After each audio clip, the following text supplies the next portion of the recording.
Hey, what's up everybody? Rob Marzullo here from Ram Studio Comics. Welcome back. In today's video, I'm actually doing some inking on this Batman shot, and I'm also going to demo the brushes on Procreate here for you a little bit, or at least the inking brush. So I've actually been enjoying the process here, um, and I'll show you what brush I'm using, and it's a little bit modified, but it's the Studio Pen. And if we go here, uh, I'll slowly scroll through these so you can check out any settings that I might have adjusted and pretty much probably forgot about at this point. But that's the brush right there, and it's pretty good right out of the gate. But I just want to show you guys the comparable settings. That's my pressure curve. You get to that by going to here, and yeah, so that's the pressure curve that I like for the tablet. And again, this is the iPad Pro, and so yeah, I'll do a little bit of inking and kind of tell you, how I feel about it. Which I've already kind of explained this a little bit, but this is the first inking one that I've shown on here on the channel, I believe. Okay, so one thing that I like to do with this particular setup is kind of taper into the thickness of the line. So starting out thin and then applying pressure seems to work a little bit better for what I'm after as far as the type of lines I like to create. Now, traditionally, I did that the other way on the other applications with the other tablet. So I just want to let you know that that's the one thing that I notice a little bit. There's a slight bit of shakiness to it, but not much. And I think that's just because it's really responsive. It doesn't feel like it's shaky just because. It feels like I just need to kind of hone my skills on it a bit because it's so fluid, basically.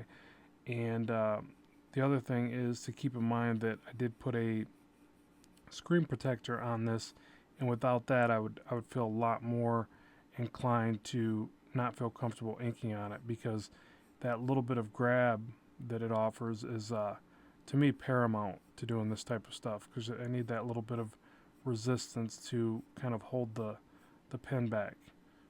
So that's just my opinion. Take it as you will. Like, you might have a different style where that doesn't matter so much to you. So the part you can't see is that I might be doing some over-the-shoulder videos after a while. I've actually had that request on here. With this particular setup, it makes sense because I'm actually using my right hand to pan around and using my left hand to control the brush. So it's kind of neat, really, in the way that it feels a bit more traditional in that regard. And I actually have this thing sitting on my lap, versus with my Cintiq, I would be kind of postured up to it. And this way, I don't. I just it's like a sketch pad. It's sitting right on my lap, and I probably should have it on the table, but this is just the way that feels comfortable for now. One of the things that I like is I constantly can adjust and move around, and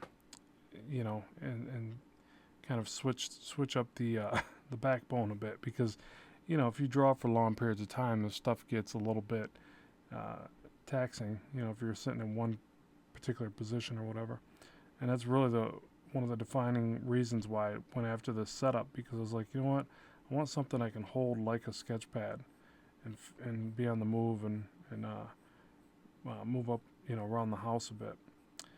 So yeah, so that's that. And you see, I'm trying to vary up the lines to show you what this thing can do.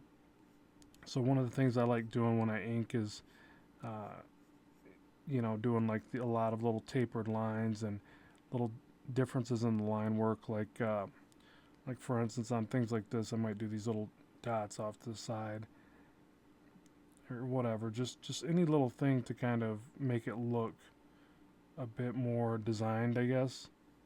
But you got to be careful too, not to do too much of that, and it looks distracting. Which I tend to do actually. But it's all for good fun. So one thing that I really like about this setup too, I'm trying to find an area where I can show you, is I guess I can do it right here.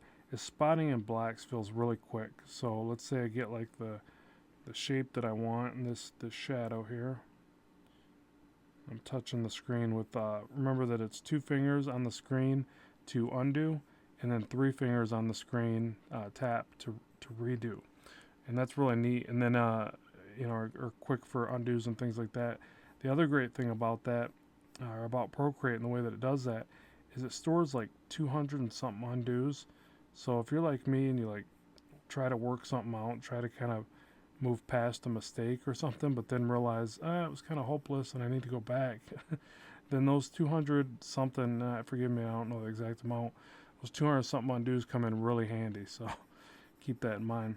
But yeah, so as far as with spotting in blacks, it's really quick because of the control of the initial stroke, and then the pressure sensitivity curve. With this particular brush, I can get a nice thickness when I really bear down with it. So I can fill in my blacks really quickly on this. I don't know why it feels a bit quicker, other than, it's got to be those factors, I guess. But yeah, it just fills in pretty quick, and I feel like spotting my blacks is a bit easier on this device. And you can see right here, like if I take a real light to heavy pressure, I can get a pretty thick line, off that one line. Um, so yeah, it's pretty cool. And then, obviously if I bump that up, if I bump this way up and I press down really light, I could still get that nice thin line, but now I can go really heavy. And that's pretty cool that it still has that range to be able to do that. So, but I generally work a little bit lower like this.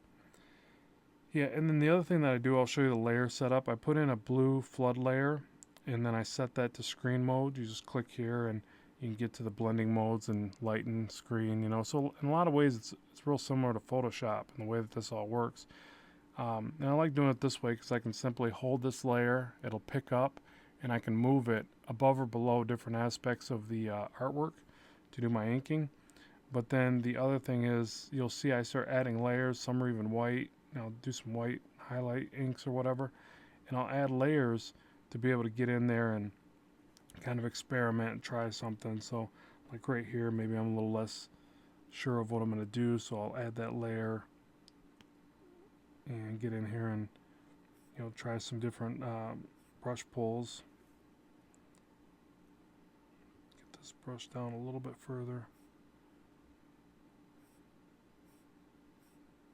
You see, I'm trying to get these real close side by side, but not goodness, come on. And this this is the frustrating part of inking for me. I'm not the most proficient inker, by the way. So I'd sit here with my finger on the undo button. And keep in mind, it is a bit faster to use the undo button to the right. That's what I'm actually hitting now, because if you're trying to like kind of recreate these brush strokes, like I'm failing to do right here, it's a bit harder when you're trying to balance with your other hand and hit undo with a couple fingers. So I find it a bit easier to use this button for quick undos. But I like the fact that there's a couple different ways to do it. I think that's always the sign of any good program or device, when there's not just one way to complete something. Because we're all very different in the way that we create, so there shouldn't be just one way that the device works, or it's going to be it'd be very short-sighted of the designers, in my opinion. And fortunately for this setup, they weren't short-sighted. They give you a few options with everything. So I'm just trying a couple different line techniques here. And I think overall, honestly, I didn't get that nice little bend that I wanted right here. See that? So that gives it more the effect that there's a bit of curvature to the Batman's dome. But this won't be a full-on. I'm not going to ink this whole piece because this stuff takes me a while. I'm just want to show you that I do think that this device is very capable of doing inks. Like I said in my first video, I really just got this more as a way to be able to sketch on the go, and it quickly succeeded in that regard for me, so I was happy there. And then I'm like, man, I bet I could ink on this pretty decent, and I did some test inks, and I thought that was pretty doable. So now I'm just kind of, filling that process out, and yeah, I'd have to say overall, to me it's very doable. I just think that you'll still need, probably your desktop for compiling your stuff together into something like Manga Studio or whatever you're using, Photoshop or whatever. But I don't see why you couldn't do a lot of your work, even finish work on this device, and then transfer it over. So that's just my take on it so far. Take it as you will. Again, we all work differently, so I don't know if that's going to apply to everyone. But yeah, so far so good. I'm digging it. So I feel like I can get a nice, consistent line work here. And I'm just trying to put a little bit of bend in these and connect them, and then I'll go back sometimes too, and I'll do these like little, I don't know, little spots right there. Just because sometimes I leave too much light gap in between the pulls right there. So I'll try to fill that in a little bit like that. That's kind of the neat thing about inking, though, and then you always kind of zoom back and see how it pulls together. So it seems to be that the hardest pulls for me are the long, like these right here, where you're trying to get it parallel to the other lines. And you got to kind of play with it a little bit, and that could just be me and the way that I draw, but that seems to be the only difficult part that I feel when doing this. And then, like I said, I had to kind of change the tapering method I used to more of a quick pull like this. And keep in mind that a real easy way to do that, again, just add some layers, and you can condense these down by holding them and then pulling them together. It's a little bit tricky at times, but after you're good with the inks you've applied, you can condense those down. And then just add a layer, do a couple of these sweeping passes that you need. Really, I just do this kind of redo thing until I get the right line.